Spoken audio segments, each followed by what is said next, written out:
Hi friends, ನಾವೀಗ ಪಡುಬಿದ್ರೆಯಲ್ಲಿದ್ದೇವೆ. ನನ್ನ ಮನೆಯಿಂದ ಬೀಚಿಗೆ ಹೋಗ್ತಾ ಇದ್ದೇವೆ. ಪಡುಬಿದ್ರೆಯಿಂದ ಬಸ್ ಸ್ಟ್ಯಾಂಡಿಂದ ಮಾರ್ಕೆಟ್ ರೋಡ್ ಒಳಗಡೆ ಬಂದರೆ 1 ಕಿಲೋಮೀಟರ್ಸ್ ಇದೆ ಬೀಚಿಗೆ. ಸೊ ನಾನು ನನ್ನ ಹಸ್ಬೆಂಡ್ ಮತ್ತು ನನ್ನ ಮಗ 3 ಜನ ಹೋಗ್ತಾ ಇದ್ದೇವೆ. ನೋಡಿ, ಇದು ನಮ್ಮದು ಹೋಗುವ ದಾರಿ ಕಾಣ್ತಾ ಇದ್ದಲ್ಲ. ಇದು ನಮ್ಮ ಮನೆಯಿಂದ ನಾವು ಮುಂದೆ ಬಂದಾಯಿತು. ಮಗ ಇದ್ದಾನೆ ನೋಡಿ ಮುಂದೆ, ಮತ್ತು ನನ್ನ ಗಂಡ ಮುಂದೆ ಹೋಗ್ತಾ ಇದ್ದಾರೆ ಸೈಕಲಲ್ಲಿ.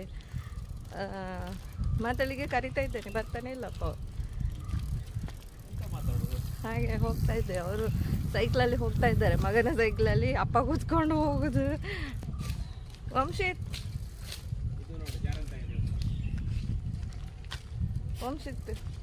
ಬಾರ ಇಲ್ಲಿ ನೋಡಿ. ಇವನು ನನ್ನ ಮಗ ವಂಶಿತ್ ಸ್ವಲ್ಪ ನಾಚಿಕೆ ಮಾಡ್ತಾನೆ, ಅವನು ಮಾತಾಡೋದೇ ಇಲ್ಲ, ಕರೆದ್ರೆ ಸಹ ಹೋಗ್ತಾ ಇರೋದು.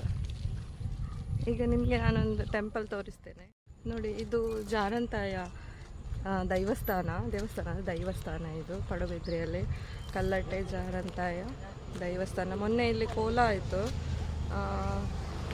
ಪ್ರತಿ ವರ್ಷವೂ ಇಲ್ಲಿ ಕೋಲ ನಡೀತದೆ. ಕೋಲ ಅಂದರೆ ನೇಮೋತ್ಸವ ಎರಡೂ ಕೂಡ ಹೇಳ್ತೇವೆ, ಕೋಲ ಮತ್ತು ನೇಮೋತ್ಸವ. ನೋಡಿ, ಇಲ್ಲಿ ಊಟದ ವ್ಯವಸ್ಥೆ ಕೂಡ ಇರ್ತದೆ ಬಂದವರಿಗೆ, ಭಕ್ತಾಭಿಮಾನಿಗಳಿಗೆ. ಮಧ್ಯಾಹ್ನ ಕೂಡ ಇರ್ತದೆ ಮತ್ತು ರಾತ್ರಿ ಕೂಡ ಊಟ ಇರ್ತದೆ. ನೋಡಿ, ಅಲ್ಲಿ ಹಾಕಿದ್ದಾರೆ ನೋಡಿ, ಮೊನ್ನೆ ಅಷ್ಟೇ ಆಯಿತು ಧರ್ಮ ನೇಮೋತ್ಸವ. ಸೊ ಇದು ಜಾರಂತಾಯ ದೇವಸ್ಥಾನ. ಈಗ ನೋಡಿ ಬೀಚಿಗೆ ಹೋಗ್ತಾ ಇದ್ದೇವೆ. ನೋಡಿ, ಇಲ್ಲಿ ಇವರದ್ದು ಅಪ್ಪ ಮಗಂದು ಸಂಭಾಷಣೆ ಆಗ್ತಾ ಇದೆ. ದುಂಡು ಮೇಜಿನ ಸಮ್ಮೇಳನ. ಇದು ದುಂಡು ಮೇಜಿನ ಸಮ್ಮೇಳನ ಅಲ್ಲ, ರಸ್ತೆ ಮೇಲಿನ ಸಮ್ಮೇಳನ ಇಬ್ಬರದ್ದು. ಎಂತ ನಾನು ಬರೋದಿಲ್ಲ ನಿಮ್ಮದು. ಎಂತ ಮಾತಾಡ್ತಿದ್ದದು? ಕಳ್ಳನಾಗೆ ಮಾಡ್ತಾನೆ ನೋಡಿ. ಸೈಕಲಲ್ಲಿ ಕರಿತಾ ಇದ್ದಾರೆ. ಇದರಲ್ಲಿ ನೋಡಿ ಹೇಗೆ ಕೂತ್ಕೊಳ್ಳೋದು, ಹಿಂದೆ ಸಹ ಇಲ್ಲ ಮುಂದೆ ಸಹ ಇಲ್ಲ ಕೂತ್ಕೊಳ್ಳಿಕ್ಕೆ. ಜೋಡಿ ಮೇಲೆ ಹೋಗುವ ಅಂತ ಹೇಳ್ತಾ ಇದ್ದಾರೆ. ಮತ್ತೆ ಮಗನಿಗೆ ಅಂತ ನಡೆಸ್ಕೊಂಡು ಹೋಗುದಾ? ತೊಂದರೆ ಇಲ್ಲ.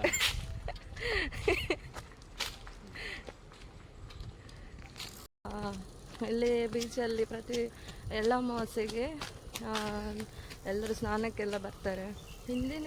ಮುಂಚೆ ಎಲ್ಲ ತುಂಬ ಒಳ್ಳೆಯದಿದ್ದಿತ್ತು. ಎಳ್ಳಮಾವಾಸ್ಯೆ ಅಂದರೆ ನಾವು ಸಣ್ಣ ಇರಬೇಕಾದ್ರೆ ಎಳ್ಳಮಾವಾಸ್ಯೆ ಅಂದರೆ ತುಂಬಾ ಖುಷಿ. ಅಂದರೆ ನಮ್ಮದು ಬಾಲ ಗಣೇಶ ದೇವಸ್ಥಾನ ಇದೆ, ಅಲ್ಲಿಂದ ದೇವರದ್ದು ಮೆರವಣಿಗೆ ಎಲ್ಲ ಬರ್ತಾಯಿತ್ತು.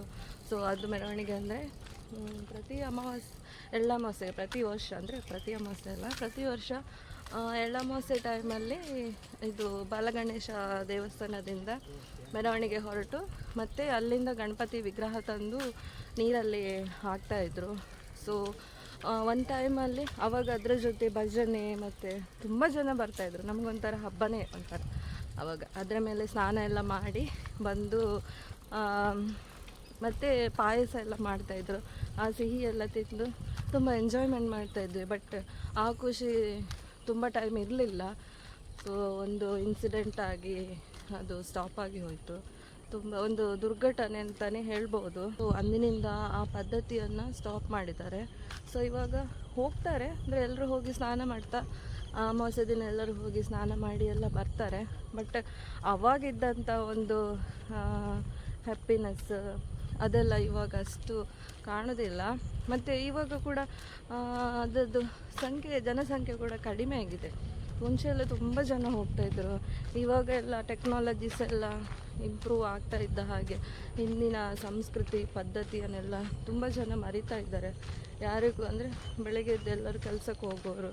ಸೊ ಅವರಿಗೆಲ್ಲ ಅಷ್ಟು ಬೇಗ ಹೋಗಿ ಸ್ನಾನ ಮಾಡಲಿಕ್ಕೆ, ಮತ್ತು ಸಮುದ್ರ ಸ್ನಾನ ಅಂದರೆ ಅಷ್ಟು ಬೇಗ ಚಳಿಯಲ್ಲಿ ಹೋಗೋದಾ ಅಂತೇಳಿ ಅಂದ್ಕೊಳ್ತಾರೆ. ಸೊ ಯಾರು ಕೂಡ ರೆಡಿ ಇರೋದಿಲ್ಲ. ಬಟ್ ಹಾಗಾಗಿ ತುಂಬಾ ಅಪರೂಪ ಇವಾಗ. ಅಂದರೆ ಹೋಗ್ತಾರೆ, ಅಷ್ಟೇನಿಲ್ಲ, ಸ್ನಾನ ಮಾಡಿ ಬರ್ತಾರೆ. ನಾವು ಕೂಡ ಹೋಗ್ತಿದ್ವಿ ಆವಾಗ ಸಣ್ಣ ಇರಬೇಕಾದ್ರೆ. ಇವಾಗೂ ಹೋಗ್ತೇವೆ. ಹೋಗಿ ಸಮುದ್ರದಲ್ಲಿ ಮುಳುಗೋದಂದರೆ ಹೆದರಿಕೆ ಅಪ್ಪ. ಆದರೂ ಹೋಗಿ 1-2 ರೌಂಡು ಸ್ನಾನ ಮಾಡ್ಕೊಂಡು ಬರ್ತೇವೆ. ಹಾಯ್, क्या कर रहे हैं उधर? मछली पकड़ गया है कि मछली कितने पकड़ गया? ನೋಡಿ, ಅಲ್ಲಿ ಮೀನು ಹಿಡಿತಾ ಇದ್ದಾರೆ. ಆ್ಯಕ್ಚುಲಿ ನಮ್ಮ ಊರಿನವರಲ್ಲ ಅವರು, ಆದರೂ ಭಯಂಕರ ಇಂಟ್ರೆಸ್ಟಲ್ಲಿ ಮೀನಿಗೆ ಗಾಳ ಹಾಕ್ತಾ ಇದ್ದಾರೆ ನೋಡಿ ಇದೆಯಲ್ಲಿ. ನಾವಿವಾಗ ಬೀಚ್ ಹತ್ರ ರೀಚ್ ಆದ್ವಿ ಆಲ್ಮೋಸ್ಟ್. ಇಲ್ಲೇ ಬೀಚ್. ನಾನು ನೋಡಿ ಏನು ಕೆಲಸ ಮಾಡ್ತಾ ಇದ್ದಾರೆ. ನನ್ನ ಹಿಂದೆ ರಸ್ತೆ ಕಾಣ್ತಾ ಇದೆಯಲ್ಲ, ಆ ರಸ್ತೆಯಲ್ಲಿ ಸೀದಾ ಸ್ಟ್ರೈಟ್ ಆಚೆ ಕಡೆ ಹೋದರೆ ನನ್ನ ಮಗನ ಸ್ಕೂಲ್ಗೆ ಹೋಗ್ತದೆ ಆ ರಸ್ತೆ. ಮತ್ತು ಇದು ಈಚೆ ಕಡೆ ನಾನು ಸ್ಟ್ರೈಟ್ ಅಪೋಸಿಟಲ್ಲಿದ್ದರೆ ಅದು ಸೀದಾ ಸಾಪು ಮತ್ತು ಎರ್ಮಾಳ್ ಆಚೆ ಕಡೆ ಹೋಗ್ತದೆ. ಮತ್ತು ಪಡುಬಿದ್ರಿದು ಬ್ಲೂ ಫ್ಲಾಗ್ ಬೀಚ್ ಕೂಡ ನನ್ನ ಹಿಂದೆ ಕಾಣ್ತಾ ಇದೆ ರಸ್ತೆ. ಆ ರಸ್ತೆಯಲ್ಲಿ ಹೋದರೆ ಪಡುಬಿದ್ರಿ ಬ್ಲೂ ಫ್ಲಾಗ್ ಬೀಚ್ ಕೂಡ ನನಗೆ ನೋಡಲಿಕ್ಕೆ ಸಿಗ್ತದೆ. ನೋಡಿ ನಾವೀಗ ಬೀಚ್ ಹತ್ರ ಬಂದಿದ್ದೇನೆ. ನನ್ನ ಮಗ ಮತ್ತು ಹಸ್ಬೆಂಡ್ ಆಲ್ರೆಡಿ ಹೋಗಿ ಅಲ್ಲಿ ನಿಂತ್ಕೊಂಡಿದ್ದಾರೆ. ನಾನು ಕೂಡ ಹೋಗಿ ಅವ್ರ ಜೊತೆ ಜಾಯ್ನ್ ಆಗ್ತೇನೆ. ಏನು ಮಾಡ್ತಾ ಇದ್ದಾರೆ ಯಾವಾಗಲೂ ಅವರಿಬ್ಬರೇ ಡಿಸ್ಕಷನ್ ಮಾಡ್ತಾ ಇರ್ತಾರೆ. ನನಗೆ ಯಾವಾಗಲೂ ಅವರು ಇಬ್ಬರು ಹೇಳಿ ಏನೆಲ್ಲ ಹೇಳ್ಕೊಂಡು ನಗಾಡ್ತಾರೆ ನೋಡಿ. ಇಲ್ಲಿ ಕೂಡ ಏನೋ ಆಗ್ತಾ ಉಂಟು ಇವರ ಚಿಕ್ಕಪ್ಪದ್ದು. ಸರಿನಾ, ಬನ್ನಿ ನಾವು ಬೀಚ್ ಹತ್ರ ಹೋಗೋಣ. ನೀವೆಲ್ಲ ಎಲ್ಲರೂ ನೋಡಿದ್ದೀರಲ್ಲ ಬೀಚ್, ಸಮುದ್ರ ತೀರ. ನಾವು ಸಮುದ್ರ ತೀರದಲ್ಲಿ ಇರುವವರು. ಸೊ ನಮಗೆ ಸಮುದ್ರ ಅಂದರೆ ತುಂಬಾ ಇಷ್ಟ. ಬಟ್ ಯಾರೆಲ್ಲ ಸಮುದ್ರದ ತೀರದಲ್ಲಿರೋದಿಲ್ಲ ಅವರಿಗಂತೂ ತುಂಬಾ ಇಷ್ಟ ಆಗಿರ್ತದೆ. ಹೇಗೆ ನಾವು ಇದ್ದದ್ದು ಯಾವಾಗಲೂ ಮಜಾ ಅನುಭವಿಸ್ತಲೇ ಇರ್ತೇವೆ ನೋಡಿ ಸಮುದ್ರ. ಯಾರೆಲ್ಲ ನೋಡಿಲ್ವಾ ಅವರೆಲ್ಲ ನೋಡ್ಕೊಂಡು ಖುಷಿ ಪಡಿ ಆಯಿತಾ. ತುಂಬ ಜನ ಬರಬೇಕು ಯಾವಾಗಲೂ ಇಂಥ ಸಮುದ್ರಕ್ಕೆ ತೀರಕ್ಕೆ ಬರಬೇಕಾದ್ರೆ. ತುಂಬ ಜನ ಒಟ್ಟಿಗೆ ಬಂದರೆ ತುಂಬಾ ಎಂಜಾಯ್ಮೆಂಟ್ ಆಗ್ತದೆ. ನಾವು ಆ್ಯಕ್ಚುಲಿ ನಮ್ಮದು ಅಕ್ಕ ಬಾವ ಮತ್ತು ನಮ್ಮ ಕಸಿನ್ಸ್ ಎಲ್ಲ ಬಂದಾಗ ಆಲ್ಮೋಸ್ಟ್ ನಾವು ಬರ್ತೇವೆ. ಇಲ್ಲಿ ಸಿಗುವಂತಹ ಒಂದು ಪ್ರಶಾಂತವಾದ ಮನಸ್ಸಿಗೆ ಒಂಥರ, ಸಮುದ್ರದ ಅಲೆಗಳೆಲ್ಲ ಮನಸ್ಸಿಗೆ ಒಂಥರ ತುಂಬಾ ಮುದ ನೀಡ್ತದೆ. ಎಲ್ರಿಗೊಂಥರ ಖುಷಿಯಲ್ಲಿ ಎಂಜಾಯ್ ಮಾಡಲಿಕ್ಕೆ ಬರ್ತಾರೆ. ಬಟ್ ಅದರ ನಂತರ ಅದಕ್ಕೆ ಹೋದ್ಮೇಲೆ ಗೊತ್ತಾಗ್ತದೆ ಸಮುದ್ರ ಹೇಗೆ ಏನು ಅಂತ ಹೇಳಿ. ಸೊ ಸಮುದ್ರಕ್ಕೆ ನಾವು ಎಷ್ಟು ರೆಸ್ಪೆಕ್ಟ್ ಕೊಡ್ತೇವೋ ಸೊ ಅಷ್ಟೇ ಒಳ್ಳೆಯದು. ಯಾಕಂದರೆ ಆದಷ್ಟು ನಾವು ದೂರ ಇರಬೇಕು. ಅಂದರೆ ಒಂದು ವೇಳೆ ಇನ್ ಕೇಸ್ ಆಗಿ ನಾವೇನಾದರೂ ಸಮುದ್ರಕ್ಕೆ ಹೋಗಿ ಅಲೆಗಳಿಗೆ ಸಿಕ್ಕಿ ಏನಾದರೂ ಮುಂದಕ್ಕೆ ಹೋಗಿಬಿಟ್ರೆ ತುಂಬಾ ಅಪಾಯ ಅದು. ಸೊ ನಾವು ಆದಷ್ಟು ಜಾಗ್ರತೆ ವಹಿಸಬೇಕು. ಸಮುದ್ರ ಎಷ್ಟು ಚೆನ್ನಾಗಿರ್ತದೆ ಅಷ್ಟೇ ಕೂಡ ಡೇಂಜರಸ್ ಕೂಡ ಹೌದು. ನೋಡಿ ಅಲ್ಲಿ ದೂರದಲ್ಲಿ ಒಂದು ಶಿಪ್ ಕಾಣ್ತಾ ಇದೆ ಅಲ್ಲ, ಅದು ಆ್ಯಕ್ಚುಲಿ ಶಿಪ್ ಹೌದು. ಬಟ್ ತುಂಬ 2-3 ವರ್ಷ ಆಯ್ತು ಅದು ಮುಳುಗಡೆ ಆದದ್ದು. ಅದು ಆ್ಯಕ್ಚುಲಿ ಇಲ್ಲಿದ್ದಲ್ಲ ಶಿಪ್, ಅದು ಬೇರೆ ಕಡೆಯಿಂದ ಬಂದದ್ದು ಮುಳುಗಡೆ ಆಗಿ ಅದರೊಳಗಡೆ ಸುಮಾರು ಜನ ಇದ್ದಿದ್ರು. ಬಟ್ ಇಲ್ಲಿ ಬಂದು ರೀಚ್ ಆಗಬೇಕಾದ್ರೆ ಸಮುದ್ರದ ಮಧ್ಯದಲ್ಲಿ ಅದು ಸಿಕ್ಕಾಕೊಂಡಿತ್ತು. ತೆಗಿಲಿಕ್ಕೇ ಒಂದು 2-3 ದಿನ ಹಿಡಿತು. ತುಂಬಾ ಕಷ್ಟಪಟ್ಟು ಮತ್ತೆ ತೆಗ್ದಿದ್ದಾರೆ. ಅದರಲ್ಲಿ ಅಂದರೆ ಒಳಗಡೆ ಇದ್ದವ್ರು ಆಲ್ಮೋಸ್ಟ್ ಎಲ್ಲ ಡೆತ್ ಆಗಿದ್ರು. ಬಟ್ ಇಲ್ಲಿ ಬರಬೇಕಾದ್ರೆ 2-3 ಬಾಡಿಯನ್ನು ಸಿಕ್ಕಿತ್ತು. ಇನ್ಸೈಡ್ ಅದು ಹೇಗೆ ಅವರು ಶೋರೂಮಲ್ಲಿ ಮತ್ತು ರೆಸ್ಟಿಂಗ್ ರೂಮಲ್ಲಿ ಮಲಗಿದ್ರು. ಸೊ ಅದರ ಒಳಗಡೆ ಲಾಕ್ ಮಾಡಿದಾಗೇನಿತ್ತು ಮತ್ತು ಅವರು ಮಲಗಿದ ಪರಿಸ್ಥಿತಿಯಲ್ಲಿ ಇದ್ದರು. ಯಾಕೆಂದರೆ ಅದು ಸಡನ್ ಎಲ್ಲಿಯಾದರೂ ಒಂದು ಹಡಗಿಗೆ ಡಿಕ್ಕಿ ಹೊಡೆದು ಅದು ಮೋಸ್ಟ್ಲಿ ಮುಳುಗಿರುವಂತಹ ಚಾನ್ಸಸ್ ಇರ್ತದೆ. ಸೊ ಹಾಗಾಗಿ ಅದು ಅಲ್ಲಿಂದ ಅಲೆಗಳಿಗೆ ತೇಲಿ ಅದು ಈಚೆ ಬಂದಿತ್ತು. ಸೊ ಅದರಿಂದ ಬಾಡಿ ತೆಗಿಬೇಕಾದ್ರೆ ತುಂಬಾ ಬೇಸರ ಅನ್ನಿಸ್ತು. ತುಂಬ ಕೊಳ್ತು ಹೋಗಿತ್ತು ಬಾಡೀಸ್ ಎಲ್ಲ.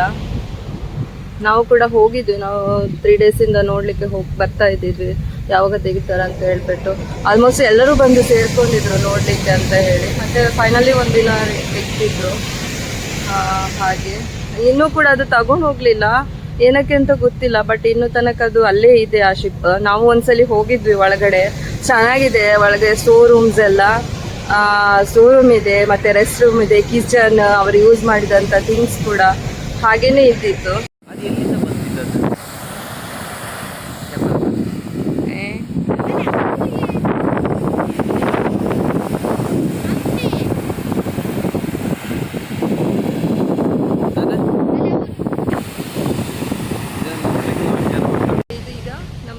ಪಡುಬಿದ್ರಿ ಬೀಚ್ ಇದ್ದು.